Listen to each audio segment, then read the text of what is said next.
ఈరోజే శ్రావణ పౌర్ణమి, పైగా ఎంతో విశేషంగా శుక్రవారంతో కలిసి వచ్చింది. శ్రావణ పౌర్ణమినే జంధ్యాల పౌర్ణమి లేదా ఉపాకర్మ అంటారు. ప్రతి సంవత్సరం ఈరోజు యజ్ఞోపవీతాన్ని మార్చుకుంటారు. యజ్ఞోపవీతము అంటే జంధ్యం. ఇది ధరించిన వారికి యజ్ఞం చేయడానికి అధికారం ఉంటుంది. యజ్ఞం చేయడం వల్ల దేవతలు ప్రీతి పొందుతారు. దేవతలు ప్రీతి పొందితే సకాలంలో వర్షాలు పడతాయి. వర్షాలు సకాలంలో పడితే పంటలు బాగా పండి లోకం సస్యశ్యామలంగా ఉంటుంది. మరి ఎంతో విశేషమైన ఈరోజు ఈ కథను వింటే చాలు లక్ష్మీదేవి యొక్క సంపూర్ణ అనుగ్రహం లభిస్తుంది. మరి ఆ కథ ఏంటో ఇప్పుడు తెలుసుకుందాం. అది మహాభారత కాలం. ఇంద్రప్రస్థానంలో కొలువైన ధర్మరాజుకు ఏదైనా మంచి యాగం చెయ్యాలన్న సంకల్పం కలిగింది. రాజులు చేయదగిన యాగాలలో అశ్వమేధ యాగం, రాజసూయ యాగం ఎంతో గొప్పవి. ఈ రెండు యాగాల్లోనూ రాజులు తమ చుట్టుపక్కల రాజ్యాలను జయించి యాగాన్ని పూర్తి చేస్తారు. అంటే ఆ రెండు యాగాలు పుణ్యాన్ని, పురుషార్థాన్ని రెండిటినీ సాధించే యాగాలు. ఈ విధంగా ఒకసారి ధర్మరాజు రాజసూయ యాగాన్ని చెయ్యాలని భావించాడు. అలా యాగాన్ని చేసి దిగ్విజయంగా పూర్తి చేశాడు. చుట్టుపక్కల రాజ్యాలన్నీ పాండవుల పౌరుషానికి దాసోహం అన్నాయి. ఈ విధంగా యాగాన్ని ముగించిన సందర్భంగా ఎవరికన్నా పెద్దలకి అగ్రతాంబూలం ఇవ్వాలి అనుకున్నారు పాండవులు. పాండవులకు మాత్రం పెద్ద దిక్కు ఆ శ్రీకృష్ణ పరమాత్ముడే కదా. ఆయనకే అగ్రతాంబూలం ఇవ్వాలని భీష్ముడు ధర్మరాజుకు తెలియచేశాడు. ధర్మరాజు కూడా సరే అని అన్నాడు. ఆ సభలో శిశుపాలుడు కూడా ఉన్నాడు. శిశుపాలుడికి శ్రీకృష్ణుడు అంటే ఎంతో కోపం. అలాంటి శ్రీకృష్ణుడికి అగ్రతాంబూలం ఇవ్వాలి అనగానే శిశుపాలుడు నోటికి వచ్చినట్లు చెడ్డమాటలు మాట్లాడాడు. సభలో ఇంతమంది గౌరవనీయులు ఉండగా ఒక స్త్రీని, అంటే పోతన రాక్షసిని చంపిన పాపాత్ముడికి సత్కారం ఎలా చేస్తారని ప్రశ్నించాడు శిశుపాలుడు. గోవర్ధనగిరిని ఎత్తడం అది కూడా ఒక పరాక్రమమేనా అని నోటికి వచ్చిన మాటలు పలికాడు. ఆ మాటలు భీముడికి ఎంతో కోపాన్ని తెప్పించాయి. ఇక ఇన్ని మాటలు మాట్లాడినా శిశుపాలుణ్ణి సంహరించాలని భీముడు ముందుకు వచ్చాడు. అంతటా భీష్ముడు భీముణ్ణి ఆపి శిశుపాలుని వృత్తాంతం ఇలా చెప్పాడు. శిశుపాలుడు చేది రాజ్య చక్రవర్తి ధర్మఘోషుని కుమారుడు. తల్లి సాత్వతి. ఈయన కృష్ణునికి మేనత్త కొడుకు. పుట్టుకతోని 4 భుజాలతో, నొసటి మీద కంటితో, గార్ధబ స్వరంతో పుట్టాడు. తల్లిదండ్రులు శిశుపాలుణ్ణి చూసి ఎంతో కలత చెందారు. అప్పుడు అశరీరవాణి ఇలా పలికింది. ఈ బాలుణ్ణి ఎవరు ఎత్తుకున్నప్పుడు మామూలు రూపం పొందుతాడో అతని చేతిలోనే ఇతడు హతుడు కాగలడు అని. అప్పట్నుంచి ఆ బాలుణ్ణి ఇంటికి ఎవరు వచ్చినా చేతికి ఇవ్వసాగారు ఆ దంపతులు. ఒకరోజు బలరామకృష్ణులు ఆ బాలుణ్ణి చూడడానికి వచ్చారు. శ్రీకృష్ణుడు ఎత్తుకోగానే ఆ బాలుడికి మామూలు రూపం వచ్చింది. అప్పుడు శ్రీకృష్ణుని చేతిలో అతని మరణం తథ్యమని భావించిన సాత్వతి శ్రీకృష్ణుణ్ణి చూసి ఇలా పలికింది. కృష్ణ, నీ మరిది అయిన శిశుపాలుణ్ణి రక్షించు అని కోరింది. అలాగే అన్నాడు కృష్ణుడు. ఇలా పలికాడు. ఇతని 100 తప్పులు సహిస్తాను, అవి పూర్తి కాగానే నా చేతిలోనే హతుడవుతాడు అని చెప్పాడు శ్రీకృష్ణుడు. అప్పటికి శిశుపాలుడికి బుద్ధి రాలేదు. రాజసూయ యాగం. శ్రీకృష్ణుడు సభాసదులను చూసి అనకూడని మాటలు ఎన్నో అన్నాడు శిశుపాలుడు. అప్పుడు కృష్ణుడు ఇలా పలికాడు. నా తండ్రి వసుదేవుడు అశ్వమేధ యాగం చేస్తుంటే అశ్వాన్ని అపహరించాడు ఇతను. బబ్రుని భార్యను తన భార్యగా చేసుకున్నాడు. ద్వారకను తగలబెట్టాడు. నా అత్త సాత్వతి కోరిక ప్రకారం 100 తప్పులు సహించాను. ఇతడు నాకు పరమ శత్రువు అయ్యాడు అన్నాడు కృష్ణుడు. అప్పుడు శిశుపాలుడు కృష్ణుణ్ణి చూసి, నేను వివాహం చేసుకోవాలి అనుకున్న కన్యను అపహరించి సిగ్గు లేకుండా మాట్లాడుతున్నావా అని దూషించాడు. ఇక శ్రీకృష్ణుడు సహించలేకపోయాడు అని శిశుపాలుడి వృత్తాంతాన్ని చెబుతూ భీష్ముడు ఇలా పలికాడు. కాబట్టి భీమసేన, శిశుపాలుడి చావు శ్రీకృష్ణుని చేతిలో రాసిపెట్టి ఉంది, నువ్వు ఊరుకో అని శాంతింపచేశాడు. మరో పక్క సభలో శిశుపాలుడు శ్రీకృష్ణుని మీదకు దండెత్తేందుకు తన పక్షాన ఉన్న రాజులందరినీ ఏకం చేశాడు. శ్రీకృష్ణుడంటే శిశుపాలుడికి మొదటి నుండి వైరమే. ఇలా తనకి తెలియకుండానే 100 తప్పులను చేసేశాడు. దాంతో 100 తప్పుల గడువు తీరిపోయింది. దాంతో శ్రీకృష్ణుడికి ఆగ్రహం కలిగి శిశుపాలుడి మీదకు తన సుదర్శన చక్రాన్ని ప్రయోగించాడు.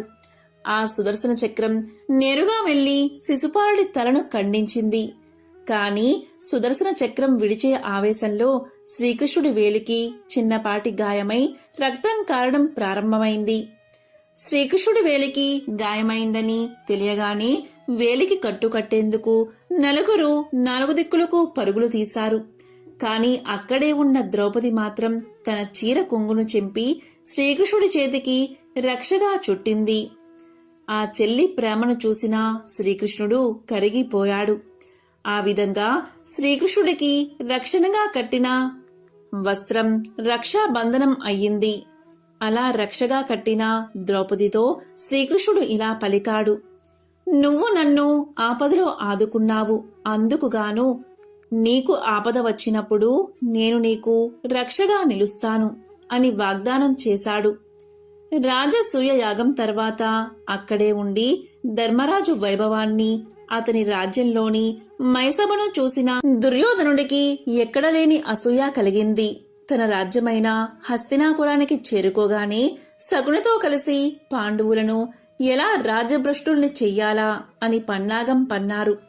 అందులో భాగంగానే ధర్మరాజుని మాయా జూదానికి ఒప్పించారు. ఆ జూదంలో ద్రౌపదిని కూడా గెలుచుకుని నిండు సభలో ఆమె చీర లాగేందుకు పూనుకున్నారు.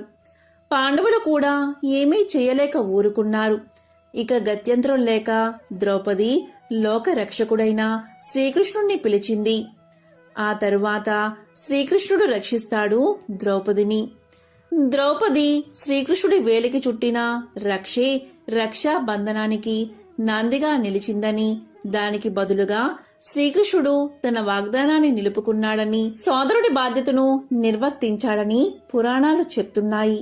ఇదే రక్షాబంధనానికి సంబంధించిన పురాణ కథ. బలిచక్రవర్తి విష్ణు భక్తుడు. తన అపరిమిత భక్తితో ఒకసారి బలిచక్రవర్తి విష్ణుమూర్తి తన వద్దే ఉంచుకున్నాడు. దీంతో వైకుంఠం వెలవెలపోయింది. దీంతో లక్ష్మీదేవి బాగా ఆలోచించి రాఖీ పౌర్ణమి రోజున బలిచక్రవర్తికి రాఖీ కట్టింది. అప్పుడు బలిచక్రవర్తి ప్రేమతో ఏం కావాలమ్మా అని అభిమానంగా అడిగాడు. దీంతో లక్ష్మీదేవి వెంటనే విష్ణుమూర్తి కావాలని కోరింది. లక్ష్మీదేవిని చెల్లెలిగా భావించిన బలిచక్రవర్తి మనసు కరిగిపోయింది. దాంతో బలి సర్వం త్యాగం చేసి లక్ష్మీదేవితో విష్ణుమూర్తిని వెంట తీసుకుని వెళ్లమన్నాడు. అలాగే మహాభారతం ప్రకారం ద్రౌపదికి వస్త్రాపహరణం సమయంలో మహారాజ్యాధిపతి అయిన తండ్రి ద్రుపదరాజు కాని తన 5 భర్తలు కాని గుర్తుకు రాలేదు. తన్ని ఆదుకునేవాడు కృష్ణుడే అనుకుంది. నిస్సహాయంగా వెంటనే శ్రీకృష్ణుణ్ణి ప్రార్థించింది. అప్పుడు కృష్ణుడు ఆ క్షణంలో ద్రౌపదికి తరగని వస్త్రాన్ని ప్రసాదించి అవమానం నుండి తప్పించాడు. ఇతిహాసాల ప్రకారం ద్రౌపది శ్రీకృష్ణుడికి చెల్లెలు. వీరిద్దరి అనుబంధం అత్యంత అందంగా కనిపిస్తుంది. శిశుపాలుణ్ణి శిక్షించే సమయంలో సుదర్శన చక్రాన్ని ప్రయోగించిన కృష్ణుడి చూపుడు వేలికి రక్తం ధారగా కారుతుంది. అది గమనించిన ద్రౌపది తన పట్టుచీర కొంగును అతని వేలుకు కడుతుంది. దానికి కృతజ్ఞతగా ఎల్లవేళలా తనకు అండగా ఉంటానని శ్రీకృష్ణుడు ద్రౌపదికి హామీ ఇస్తాడు. అందుకు ప్రతిగా దుశ్శాసనం నుండి ఆమెను కాపాడతాడు. అలా కూడా రాఖీ పండుగ ఆవిర్భవించిందని మరికొందరు చెబుతూ ఉంటారు. భవిష్య పురాణంలో శ్రీకృష్ణ పరమాత్ముడు ధర్మరాజుకు ఇలా చెబుతున్నాడు ఈ రాఖీ పౌర్ణమి గురించి. పూర్వం బలిచక్రవర్తి తన రాక్షస సైన్యాన్ని తీసుకుని దేవలోకం పైన దండయాత్ర చేశాడు. అప్పుడు దేవేంద్రుడు కూడా తన సైన్యాన్ని తీసుకుని బలిచక్రవర్తి మీద యుద్ధానికి వెళతాడు. భయంకరంగా యుద్ధం జరుగుతుంది. ఆ యుద్ధంలో దేవేంద్రుడు గెలుస్తాడు. ఇక రాక్షస రాజైన బలిచక్రవర్తి ఓడిపోతాడు. దీంతో బలిచక్రవర్తి తలవంచుకుని తన సైన్యాన్ని తీసుకుని పోరుమని విలిపిస్తూ బలిచక్రవర్తి రాక్షస గురువైన శుక్రాచార్యుడి దగ్గరకు వెళ్ళి ఇలా అంటాడు: గురుదేవా, నేను భయంకరమైన యుద్ధం చేశాను. దేవేంద్రుడికి నేను అన్ని విధాలా సమవుజ్జిని. అయినా ఎందుకు నేను యుద్ధంలో ఓడిపోయాను అని ప్రశ్నించగా, అప్పుడు రాక్షస గురువైన శుక్రాచార్యుడు తన యోగ దృష్టితో చూసి ఇలా అన్నాడు: నాయనా, దేవేంద్రుడు ఎందుకు గెలిచాడో నీకు తెలుసా? తెలియదు. యుద్ధం ప్రారంభం కావడానికి అంటే ముందు ఒక తంతు జరిగింది. అది ఏంటి అంటే, దేవేంద్రుడి భార్య అయిన సచీదేవి, ఆవిడ ఇంకొక పేరు కులమజ, ఇంద్రాణి కూడా. ఆవిడ అమ్మవారి భక్తురాలు. ఆవిడ అమ్మవారిని పూజించి ఒక రక్షా బంధనాన్ని తీసుకుని వచ్చి లక్ష్మీనారాయణను, పార్వతీ పరమేశ్వరులను తలుచుకుని నా భర్తకు విజయం కలగాలని చెప్పి శ్రావణ పౌర్ణమి రోజు దేవేంద్రుడి చేతికి తన భార్య రక్షా బంధనాన్ని కట్టింది. అందుకే అతడికి విజయం కలిగింది. అందుకే నువ్వు ఓడిపోయావు. ఇంకొక సంవత్సరం వరకు ఇంద్రుణ్ణి నువ్వు జయించలేవు. కాబట్టి అతని మీద నీవు దండయాత్ర చెయ్యవద్దు, యుద్ధానికి వెళ్ళవద్దు అని గురువైన శుక్రాచార్యుడు తెలియచేయగా, దీంతో బలిచక్రవర్తి అలాగే గురువుగారు అనే ఒక సంవత్సర కాలం పాటు దేవేంద్రుడి మీద మళ్ళీ యుద్ధానికి వెళ్ళలేదు. కాబట్టి దేవేంద్రుడి భార్య అయిన సచీదేవి శ్రావణ పూర్ణిమ రోజు తన భర్తకు మొదటిగా ఈ రక్షా బంధనాన్ని కట్టింది. కాబట్టి దేవేంద్రుడికి యుద్ధంలో విజయం కలిగింది. ఆ దేవేంద్రుణ్ణి రాక్షసులు ఎవరూ జయించలేకపోయారు. ఆయన దీర్ఘాయుష్మంతుడు అయ్యాడు. అలా ప్రారంభించిన ఈ రక్షాబంధనం ఈరోజు రాఖీగా ఆచారమైందని పురాణాలు చెబుతున్నాయి. రాఖీ పండుగ వెనుక పురాణాల్లో మరో కథ కూడా ఉంది. విఘ్నాధిపతి అయిన వినాయకుడికి సిద్ధి, బుద్ధి అనే ఇద్దరు భార్యలు ఉన్నారనే విషయం అందరికీ తెలిసిందే. వీరిద్దరే కాకుండా వినాయకుడికి దుష్టి, పుష్టి, సుష్టి అనే మరో 3 భార్యలున్నారని పురాణ కథలు చెబుతున్నాయి. ఇదిలా ఉంటే 2 పుత్రులు ఉన్నారు. వారి పేర్లు శుభం, లాభం. వీరికి సోదరి లేదు. ఒకసారి రక్షాబంధన్ రోజున గణపతి చెల్లెలు వచ్చి ఆయనకు రాఖీ కట్టింది. అది చూసిన శుభం, లాభం తల్లిదండ్రులను తమకు చెల్లెలు కావాలని కోరారు. తమ కుమారుల కోరిక తీర్చాలనుకున్న వినాయకుడు తన నేత్రాలతో ఓ జ్యోతిని సృష్టించాడు. ఆ జ్యోతి బాలిక రూపం ధరించింది. ఆ బాలికే సంతోషీమాత. తర్వాత గణేశ పుత్రులైన శుభానికి, లాభానికి రాఖీ కట్టింది అమ్మవారు. అలా వినాయకుడి పుత్రులకు విశేషమైన సంతోషం కలిగించింది కాబట్టి ఆమెకి సంతోషీమాత అనే పేరు వచ్చిందని శాస్త్రాలు చెబుతున్నాయి. మహాభారతంలో కూడా రక్షాబంధనం గురించి వివరించడం జరిగింది. ఒకసారి ధర్మరాజు శ్రీకృష్ణుణ్ణి రక్షాబంధన విశేషాల గురించి అడిగినప్పుడు శ్రీకృష్ణుడు రాఖీ వివరాల గురించి ఇలా చెప్పాడు: ధర్మరాజు రక్షాబంధనాన్ని ఒకసారి కట్టించుకుంటే ఇక ఆ సంవత్సరమంతా భూత, ప్రేత, పిశాచ బాధలు, దుష్టశక్తుల బాధలు ఉండవని, అనారోగ్యాలు, అశుభాలు ఏమాత్రం దరిచేరవని శ్రీకృష్ణుడు తెలియజేశాడు. పూర్వం ఒకసారి సౌనికాది మహామునులకు సూతుల వారు ఇలా చెప్పడం ప్రారంభించారు: మహామునులారా, సావధానంగా వినండి. పరమ తేజస్వి దేవదేవుడు అయిన విష్ణుమూర్తి జీవితంలో జరిగిన ఒక అపూర్వ సంఘటనను మీకు వివరిస్తాను. శ్రద్ధగా వినండి అంటూ సూతుల వారు ఇలా చెప్పడం మొదలుపెట్టారు. ఒకానొకప్పుడు జనార్దనుడు 10,000 సంవత్సరాల పాటు రాక్షసులతో భయంకరంగా మహాయుద్ధం చేసి బాగా అలసిపోయాడు. ఎక్కుపెట్టి ఉన్న ధనస్సును అలాగే ఒక సమతల ప్రదేశంలో నేలకు ఆంచి, పైకొనకు గడ్డాన్ని ఆంచి శరీర భాగమంతా ధనస్సుపై మోపి అలాగే నిలబడి విశ్రమించాడు. అలసట వల్ల చటుక్కున నిద్ర పట్టేసింది జనార్దుడికి. గాఢ నిద్ర చాలా కాలం గడిచింది. అంతలోనే ఏదో యజ్ఞం చెయ్యాలని తలపెట్టిన దేవతలు బ్రహ్మను, శివుణ్ణి తీసుకుని విష్ణు లోకానికి చేరుకున్నారు. విష్ణుమూర్తి యజ్ఞ ప్రభువు కాబట్టి ఇది దేవకార్యంతో చేస్తున్న యజ్ఞం కాబట్టి జగన్నాథుడి అనుమతి తీసుకుని ప్రారంభిద్దాం అని వారి ఆకాంక్ష. తీరా విష్ణులోకం చేరేసరికి విష్ణుమూర్తి అక్కడ కనిపించలేదు. దివ్య దృష్టితో చూశారు వారంతా. యుద్ధం ముగిసి నిశ్శబ్దంగా ఉన్న రణరంగంలో ధనస్సు మీద నిలబడి నిద్రపోతున్న కేశవుడు కనిపించాడు. ఇక అందరూ ఒక్క ఉదుటున అక్కడికి చేరుకున్నారు. కాని స్వామి నిద్రలోనే ఉన్నారు. నిద్ర లేపడం ఎలాగా, ఉపాయం ఆలోచించండి అన్నాడు దేవేంద్రుడు. నిద్రాభంగం చేయకూడదు, మహాపాపం. అలా అని యజ్ఞాన్ని ఆపలేము అంటూ సంశయంలో పడ్డాడు శంకరుడు. ఇక బ్రహ్మదేవుడికి ఒక ఉపాయం తోచింది. వెంటనే ఒక చెదపురుగును సృష్టించాడు బ్రహ్మదేవుడు. వింటి నారిని తినమన్నాడు. వెంటనే ధనస్సు జారి కింద పడుతుంది. అప్పుడు దేవదేవుడు నిద్ర నుంచి మేల్కొంటాడు. దేవకార్యం నెరవేరుతుంది అని పథకాన్ని చెప్పాడు బ్రహ్మ. అందరూ అంగీకరించారు. కాని ఆ చెదపురుగుకి ఒక ధర్మ సందేహం కలిగింది. ఇక బ్రహ్మదేవుడితో ఆ చెదపురుగు ఇలా పలికింది: జగద్గురు అయిన రమాపతికి నిద్రాభంగం చెయ్యమంటావా? నేను చెయ్యను. నిద్రాభంగం దాంపత్యాన్ని చెడగొట్టడం, తల్లి బిడ్డలను విడదీయడం, ఇవన్నీ బ్రహ్మహత్యతో సమానమైన మహాపాపాలు కదా. పోనీ నేను ఇంత పాపానికి ఒడిగడితే నాకు ఏం దక్కుతుంది? వింటినారిని తింటే నాకు దక్కే ఫలితమేమిటి? సర్వ పాపాలకు స్వార్థమే కదా మూలం. భక్షణం నా స్వార్థమే. ఫలం మాట ఏమిటి అన్న చెదపురుగు ప్రశ్నకు బ్రహ్మదేవుడు ఇలా సమాధానం చెప్పాడు: ఓ చెదపురుగా, నీకు యజ్ఞంలో భాగాన్ని కల్పిస్తాము.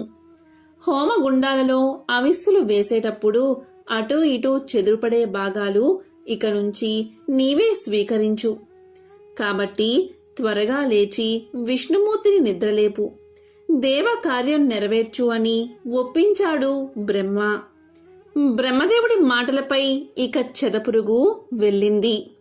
నేలకి ఆనుకుని ఉన్న ధనస్సు దగ్గర నారిని చటుక్కున కొరికింది. ఒక్క పెట్టున ధనస్సు ఎగిరి పడింది. భీకర శబ్దం వచ్చింది. దేవతలంతా ఉలిక్కి పడ్డారు. బ్రహ్మాండం సంక్షోభించింది. భూమి కంపించింది. సముద్రాలు మూర్ఛిల్లాయి. పెద్ద పెద్ద తిమింగిలాలకు వణుకు పుట్టింది. పర్వతాలు వణికాయి. అమంగళ సూచికంగా ఉల్కాపాతాలు, మహత్పాతాలు జరిగాయి. హఠాత్తుగా సూర్యుడు అస్తమించాడు. చీకట్లు దట్టంగా వ్యాపించాయి. ఏం జరుగుతుందో తెలియక దేవతలంతా కలవరపడుతున్నారు. ధనసుపై ఆంచి ఉన్న దేవదేవుడి శిరస్సు, కుండల మండితమైన శిరస్సు త్రుటిలో తెగి ఎటో ఎగిరి ఎటో పడిపోయింది. కొంతసేపటికి చీకట్లు విడిపోయాయి. బీభత్సం శాంతించింది. శిరస్సు లేని మొండం కనిపించింది. దేవతలు ఒక్కసారిగా బావురమన్నారు. నిశ్చేష్టులయ్యారు. వారంతా ఇలా విలపించారు: జగన్నాయక, నువ్వు దేవాది దేవుడువు. ఏమిటి ఈ దారుణం? ఏమిటి ఈ మాయ? నీ శిరస్సు ఎవరు ఖండించారు? ఏమైపోయింది నీ శిరస్సు? అచ్యుతుడువు నీవే. నీవే ఇలా అయిపోతే మరి ఇంక దేవతల్లో మిగిలేదెవ్వరు? అంతా మరణిస్తారు. మీ పట్ల మాకున్న ప్రేమ, గౌరవం ఏమైపోయాయి? స్వార్థం ఆవరించి మేము నిన్ను పోగొట్టుకున్నాం. ఇప్పుడు ఏడుస్తున్నాం. మేము తలపెట్టిన యజ్ఞానికి ఇది యక్షులో రాక్షసులో కల్పించిన యజ్ఞం కానే కాదు. మాకు మేమే చేసుకున్నాం. ఎవరిని నిందిస్తాం? మాకు ఇంకా రక్షకుడు ఎవరు? ఇలా దిక్కుతోచక డీలాపడి విలపిస్తున్నారు. బ్రహ్మ, శివుడు మొదలైన దేవతలు. ఇదంతా చూసిన దేవగురువు బృహస్పతి ఇలా పలికాడు: మహానుభావులారా, ధైర్యం తెచ్చుకోండి. ఎంత దుఃఖించి ఏం లాభం? రవ్వంత తేరుకోండి. దేవతలే ఇంత బెంబేలు పడితే ఎలాగా? ఉపాయం ఆలోచించండి. బుద్ధికి పని చెప్పండి. దైవ బలము పురుషాకారము రెండూ సమానమే. ఇప్పటి కర్తవ్యం ఉపాయమే. అన్ని వేళలా అన్ని వేదాల దైవం కంటే ఉపాయమే ఫలిస్తుంది. ఇలా బృహస్పతి పలికేసరికి ఇంద్రుడికి ఉక్రోషం వచ్చింది. దేవగురువు, ఎందుకు వచ్చిన పౌరుషమయ్యా? అది వట్టి అనర్థం. దైవమే గొప్పది, దాని శక్తికి తిరుగులేదు. లేకపోతే ఏమిటి ఈ దారుణం? మనమందరం కళ్ళు తెరుచుకుని చూస్తూనే ఉన్నాం కదా. విష్ణుమూర్తి యొక్క శిరస్సు ఎగిరి పడిపోయింది కదా అని పలకగానే అప్పటికి బ్రహ్మదేవుడు తేరుకున్నాడు. అప్పుడు బ్రహ్మదేవుడు దేవేంద్రుడితో ఇలా పలికాడు: దేవేంద్ర, శుభం కాని అశుభం కాని కాలం తెచ్చిపెట్టిన దాన్ని అనుభవించవలసిందే. తప్పించుకోవడం ఎవరి తరమూ కాదు. దేహం ధరించాక సుఖ దుఃఖాలు తప్పవు. ఎంతటి వాడికైనా కష్టాలు రాక తప్పవు, అనుభవించక తప్పదు. ఎవడూ తప్పించుకోలేడు. అందుచేత అతిగా దుఃఖించగా ఉపాయం ఆలోచించండి. అందరూ మహామాయను, మహావిద్యను, మహాదేవిని ధ్యానించండి. ఆ పరాశక్తే మనకు దారి చూపిస్తుంది. ఆవిడ బ్రహ్మ విద్య. ఆమె సర్వలోక జనని. ఈ ముల్లోకాల్లో చరాచర జగత్తు అంతా ఆమె వ్యాపించి ఉంది. ఇక బ్రహ్మదేవుడు చెప్పిన ఉపాయానికి దేవతలంతా అంగీకరించారు. ఓ దేవి మహామాయ, నమో నమః. ఓ జగన్మాత, ప్రాణికోటికంతటికి ప్రాణం నువ్వే తల్లి. జీవకోటికంతటికి ఆధార శక్తివి నువ్వే తల్లి. అమ్మా జనని, విష్ణుమూర్తి తల తెగిపడిందని నీకు తెలియదా? నీవే శరణం తల్లి అని దేవతలంతా దేవిని స్తుతించారు. అలాగే వేదాలు స్వయంగా చేసిన ప్రస్తుతికి మహేశ్వరి ప్రసన్నురాలు అయ్యింది. కనిపించకుండా ఆకాశవాణి ఇలా వినిపించింది. చెవులకు ఇంపైన శబ్దాలతో ఆనందకరంగా శుభప్రదంగా మాట్లాడింది. ఈ విధంగా దేవతలారా చింతించకండి. వేదస్థుతులతో నేను ఎంతో సంతోషించాను. శ్రీ మహావిష్ణువు యొక్క శిరస్సు అలా అయిపోవడానికి ఒక కారణం ఉంది. ఈ ప్రపంచంలో అకారణంగా ఏమీ జరగదు. విష్ణుమూర్తి ఒకరోజు తన ప్రియ భార్య అయిన లక్ష్మీదేవిని చూసి ఒక విధంగా నవ్వాడు. స్వామి ఎందుకు అలా నవ్వారు అనుకుంది లక్ష్మీదేవి. నా ముఖం వికృతంగా కనిపించిందా, లేకపోతే ఉత్తినే అలా నవ్వారా అని అనుకుని లక్ష్మీదేవికి పట్టరాని కోపం వచ్చి భర్తను శపించింది. నీ శిరస్సు తెగిపోవుగాక అని శపించింది. ఆ పాపం ఇప్పుడు కార్యరూపం ధరించింది. శిరస్సు వెళ్లి ఉప్పు సముద్రంలో పడిపోయింది. అయినా పర్వాలేదు దేవతలారా, మీరు తలపెట్టిన మహాకార్యం నెరవేరుతుంది. దీనిలో ఎటువంటి సందేహమూ లేదు. ఈ సంఘటనకు మరొక చిన్న కారణం కూడా ఉంది. అది కూడా చెప్తాను వినండి. ఒకప్పుడు హయగ్రీవుడు అనే రాక్షస మహావీరుడు సరస్వతీ నదీ తీరంలో పరమ దారుణంగా తపస్సు చేశాడు. ఏ రూపాన్ని ధ్యానించాడో అదే రూపంలో సింహాసనంపై నేను కనిపించాను. వరం కోరుకోమన్నాను. నా రూపాన్ని చూసి అతడి కనులు ప్రేమతో విప్పారాయి. వెంటనే నమస్కారం చేసి ప్రదక్షిణలు చేశాడు. ఆనంద బాష్పాలతో అద్భుతంగా స్తుతించాడు. అతను ఇలా వరం కోరుకున్నాడు: మాతా, నాకు మరణం లేకుండా వరాన్ని ప్రసాదించు. నేను యోగిగా సురాసురులకు అజయుడిగా అమరుడిగా ఉండిపోవాలి, అనుగ్రహించు అన్నాడు. దానికి నేను ఇలా చెప్పాను: హయగ్రీవా, ఇది అసంభవం. పుట్టినవాడు గిట్టక తప్పదు, గిట్టినవాడు తిరిగి పుట్టక తప్పదు. ఇది లోకంలో స్థిరపడిన మర్యాద. దీనికి భిన్నంగా నువ్వు అమరుడువు ఎలా అవుతావు? కుదరదు. కాబట్టి హయగ్రీవ మరణం తప్పదు అనే మాట నిశ్చయంగా మనసులో పెట్టుకుని బాగా ఆలోచించి నీ ఇష్టం వచ్చినా ఏదైనా వరం కోరుకో అన్నాను. దానికి అతను, సరే మాతా, నాకు గుర్రం తల కలిగినవాడి చేతిలోనే మరణం కలిగేలా వరం ప్రసాదించు తల్లి అని కోరుకున్నాడు. నేను, తదాస్తు, ఇంటికి వెళ్ళు, సుఖంగా రాజ్యాన్ని పాలించుకో. హయగ్రీవుడి చేతిలో తప్ప మరింక ఎవరి చేతిలో నీకు చావు లేదు అని చెప్పి పంపించాను. అప్పుడు ఆ రాక్షసుడు పట్టరాని ఆనందంతో ఇంటికి వెళ్లి అక్కడ్నుండి దేవతలను ఓడించి, ముళ్లను హింసించి, వేదాలను అపహరించి భయానక ప్రపంచాన్ని సృష్టించాడు. అతన్ని సంహరించగలిగేవాడు ఈ చతుర్దశ భువనాల్లోనే లేడు. అందువల్ల దేవతలారా, ఒక అందమైన గుర్రపు తలను పట్టుకుని రండి. దాన్ని విష్ణుమూర్తి మొండానికి నేర్పుగా అతికించండి. అప్పుడు ఇతను హయగ్రీవ రాక్షసుణ్ణి సంహరిస్తాడు. ఇది దేవకార్యం అని పలికింది దేవి. ఇక దేవతలంతా దేవశిల్పిని వేడుకున్నారు. అతను దగ్గరలో ఉన్న గుర్రపు తలను వెంటనే ఖడ్గంతో ఖండించాడు. ఆలస్యం లేకుండా విష్ణుమూర్తి శరీరానికి కలిపాడు. ఇక అమ్మవారితో సహా దేవాది దేవతలు తమ జ్ఞానాన్ని, శక్తి సామర్థ్యాలను గుర్రం తలగల శ్రీ మహావిష్ణువుకు దారపోశారు. ఈ కారణంగానే హయగ్రీవ స్వామి విద్యలకు అధిపతిగా, జ్ఞానప్రదాతగా పూజలు అందుకుంటున్నాడు.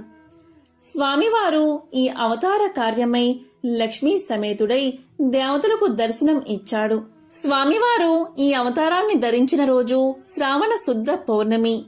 దాంతో హయగ్రీవుడు అనే రాక్షసుణ్ణి సంహరించిన స్వామి వేదాలను బ్రహ్మదేవుడికి అప్పగించాడు. అసుర సంహారం అనంతరం స్వామివారిని లక్ష్మీదేవి శాంతింపచేసింది. నారాయణుడు హయగ్రీవుడుగా అవతరించిన శ్రావణ శుద్ధ పౌర్ణమి రోజు ఎవరైతే లక్ష్మీ సమేత హయగ్రీవుణ్ణి ఆరాధిస్తారో వాళ్ళకి జ్ఞాన సిద్ధి కలిగి విద్యయందు రాణిస్తారని, విజయంతో పాటు సంపదను పొందుతారని సాక్షాత్తు జగజ్జనని అయిన పార్వతీదేవి పలుకుతుంది. ఆ రోజు నుంచి హయగ్రీవుడు జ్ఞానాన్ని ప్రసాదించే దైవంగా పూజాభిషేకాలు అందుకుంటున్నాడు. అందువల్ల విద్యార్థులు తప్పనిసరిగా హయగ్రీవ స్వామిని ఆరాధిస్తూ ఉండాలి. ఇక ఈ హయగ్రీవ జయంతి రోజు మీ పిల్లల చేత ఈ చిన్న మంత్రాన్ని వీలైనన్ని సార్లు జపించేలా చెయ్యండి. ఇలా చేస్తే చక్కని విద్య దక్కుతుంది. చదువుల్లో ఉండే అనేక రకాలైన ఇబ్బందులు తొలగిపోతాయి. జ్ఞానం వికసిస్తుంది. చదువులో దూసుకుపోతారు. ఆ మంత్రం ఏంటి అంటే, జ్ఞానానందమయం దేవం నిర్మలం స్ఫటికాకృతిం ఆధారం సర్వ విద్యానాం హయగ్రీవ ఉపాస్మహే. దీని అర్థం ఏంటి అంటే, జ్ఞానం ఆనందం మూర్తిభవించిన దైవ స్వరూపం హయగ్రీవుడు. నిర్మలమైన స్ఫటికాకృతి కలిగి సర్వ విద్యలకు ఆధారభూతమైన విద్యార్థి దేవత హయగ్రీవుడికి నమస్కారమని అర్థం.